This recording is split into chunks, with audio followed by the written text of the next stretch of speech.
안녕하세요. 주식소녀입니다. 오늘 작지만 강한 기업에 투자하라 11번째 시간이죠. 일단 하기로 했다면 3개를 무대로 시작해 볼게요. 해외 주식시장으로 투자 자금이 흘러갈 경우 국내 주식시장에 나타날 수 있는 영향은 한쪽 면만 보아서는 안 된다. 우선 자금 유출로 인해 미국 주식시장의 약세를 유발할 수 있다. 가령 내가 인도네시아 주식시장에 투자하면 그만큼 미국 주식시장에는 투자하지 않겠다는 말이 된다. 미국 주식시장에 흘러들어가는 자금이 줄어들면 당연히 주가에는 좋지 않은 영향을 미칠 것이다. 그러나 자카르타에 있는 기업은 내가 투자한 자금을 활용해 중요한 생산 설비를 갖추고 수출 시장에서 미국 기업의 새로운 경쟁자로 부상할 수 있다. 그러나 반대로도 생각할 수 있다. 내가 투자한 자금이 미국 기업들에게 새로운 소비자와 시장을 만들어낼 수 있기 때문이다. 자카르타의 기업이 신공장을 건설하려면 새로운 건설 장비가 필요할 것이고, 그러면 캐터필라 같은 중장비 업체가 수혜를 입을 것이다. 요약하자면 해외 주식 투자가 늘어남에 따라 미국 기업들은 상처도 입겠지만 혜택도 볼 것이다. 그만큼 요즘 투자자들은 세계적으로 사고할 필요가 있다는 말이다. 에이콘 펀드는 예전에 말레이시아의 카지노 기업인 겐팅이라는 회사를 발굴해 투자했다. 카지노는 훌륭한 사업 분야지만 앞서도 설명한 것처럼 늘 치열한 경쟁이 문제가 된다. 그런데 겐팅은 독점 기업이었다. 단지 동남아시아 사람들이 자주 찾는 카지노 기업일 뿐만 아니라 반경 1000마일 이내에서 유일한 카지노를 운영했다. 우리는 다시 생각해봤다. 카지노가 이렇게 전 세계적으로 인기를 끄는데 슬롯머신 제조업체 주식을 사야 하지 않을까? 그렇게 해서 우리는 인터내셔널 게임 테크놀로지와 미국의 게임기 제조업체에 투자했다.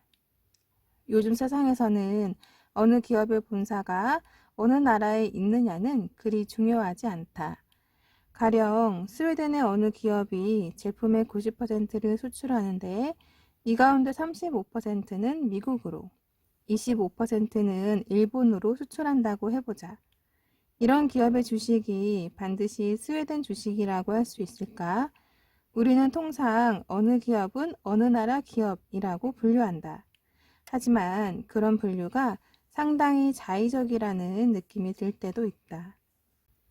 나는 외국 주식에 투자할 때도 평균 이상의 성장률을 지속하고 합리적인 주가에 거래되는 종목을 찾았고, 장기적인 테마에 의해 성장률이 뒷받침되는 기업을 원했다. 외국 기업의 경우에도 틈새 시장에서의 독점적 지위로 성장률이 담보된다면 최선이다. 우리는 인도네시아에서 후지필름과 카메라의 독점 제조 및 판매권을 맺고 있어 확실한 틈새 시장의 우위를 누리고 있는 모던 포토필름에 투자했는데, 내가 발굴하고자 하는 주식은 바로 이런 종목이다. 또한 대개의 투자자들은 이머징 마켓에 투자할 때 해당 국가의 주식시장에서 시가총액 상위권을 차지하는 몇몇 대기업의 투자 대상을 한정하려고 하지만 나는 여전히 작은 기업에 집중한다. 테마는 국내 주식시장에서 투자할 때보다 해외 주식시장에서 투자할 때 훨씬 더 중요하다. 왜냐하면 외국 주식에 투자할 때는 장기적인 안목에서 매수 이유를 찾아야 하기 때문이다.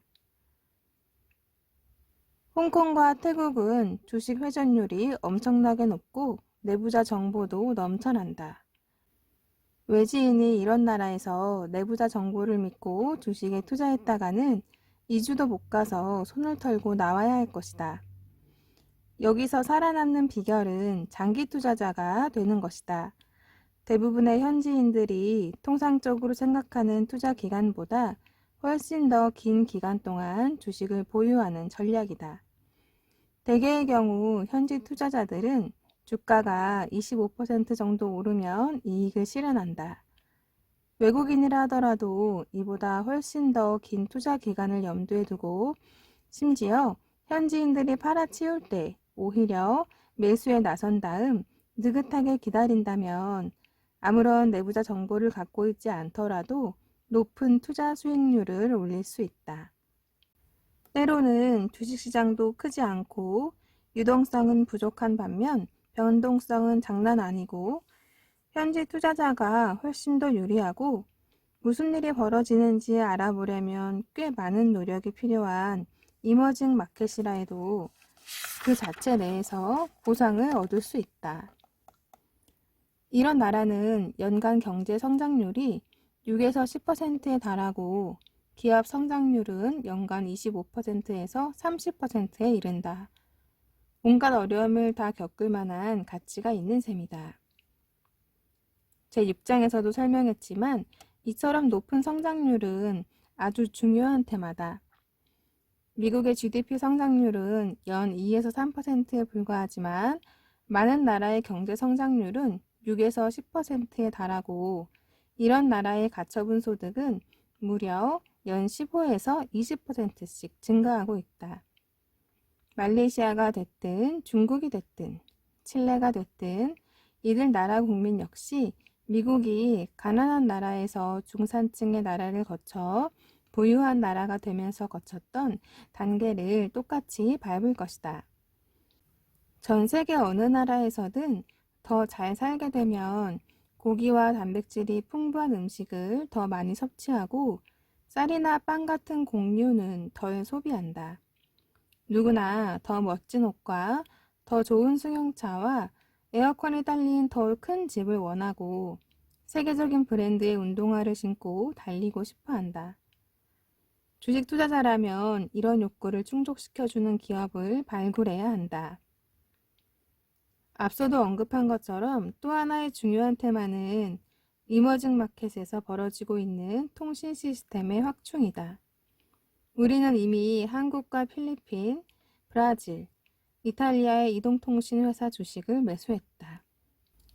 소매 유통업 역시 신흥 개발국에서 새롭게 떠오르는 업종이다. 우리는 대만에서 24시간 편의점을 운영하는 프레지던트 엔터프라이즈에 투자했고 멕시코의 의약품 도소매 업체인 나도로 주식을 매수했다. 에이콘 펀드에서 우리가 가장 중요하게 생각하는 것은 투자 대상 국가가 아니라 투자 대상 기업이지만 그 나라 경제 전반을 분석한 다음 종목을 고르는 탑다운 방식의 판단도 당연히 필요하다. 누구나 정치적으로, 사회적으로, 경제적으로 불안정한 나라에 많은 돈을 투자하고 싶지는 않을 것이다. 그런데도 현지에 가면 마음대로 물도 마시지 못할 것 같은 나라에 투자해놓고 안심하는 사람들이 너무나 많다. 우리는 어느 나라에 투자할 때 우선 정치적 리스크는 물론 인플레이션과 금리, 국제 수지 같은 요소들이 우리 기준에 적합한지 평가한다. 투자 대상 국가가 정상적인 국면에 있는지 여부를 먼저 짚어보는 것이다. 하지만 해외 투자에 따르는 리스크를 전혀 부담하지 않을 수는 없는 노릇이므로 분산 투자가 필요하다. 우리는 외국 주식이든 국내 주식이든 우리의 투자 의견에 대해 어느 정도 회의적인 시각을 항상 유지한다. 그런 점에서 분산 투자는 나의 평소 신념이기도 하다. 다 같은 기업이라 해도 나라가 다르면 평가 기준도 달라진다. 가령 일본에서는 대부분의 기업이 전형적인 회사 인간에 의해 운영된다. 따라서 엄정한 경영이 주류를 이룬다. 반면 일본을 제외한 아시아 대부분의 나라에서는 가족이 경영하는 기업이 주류를 이루고 그래서 반드시 그 가족이 사회적으로 존경을 받는지 여부를 먼저 따져봐야 한다.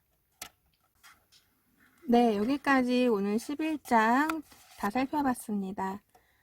오늘 함께 공부하신 여러분 수고 많으셨고요. 다음에 곧이어 12장 마지막 진도 나갈 차례네요. 다음 시간에 곧 찾아뵐게요. 그럼 다음 시간에 만날 때까지 모두 안녕!